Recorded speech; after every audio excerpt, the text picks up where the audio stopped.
Ang pagsuko ng Mindanao, May 1942. Matapos bumagsak ang Corregidor at Bataan, huling depensa na lang ng Pilipinas ang Mindanao. Pinamunuan ni General William Sharp ang natitirang sundalong Pilipino at Amerikano, pero kulang sila sa bala, pagkain at supply. Paano nagsimula ang pananakop? Dumating ang Imperial Japanese Army mula sa Luzon at Visayas. Sabay nilang inatake ang Cagayan de Oro, Davao at Zamboanga gamit ang eroplanong pandigma at artillery. Kahit matapang na lumaban ang mga Pilipino, unti-unti silang napalibutan. May 10, 1942, alam ni General Sharp na wala ng tulong na darating.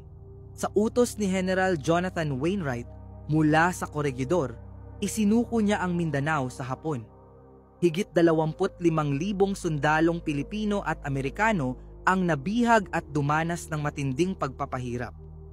Sa kabila ng pagsakop, hindi tuluyang nasupil ng Hapon ang Mindanao. Patuloy na lumaban ang Moro warriors at mga gerilyang Pilipino. Ginamit ang kabundukan at gubat upang salakayin ang kaaway. Dahil dito, hindi naging madali para sa Hapon ang kontrolin ang isla.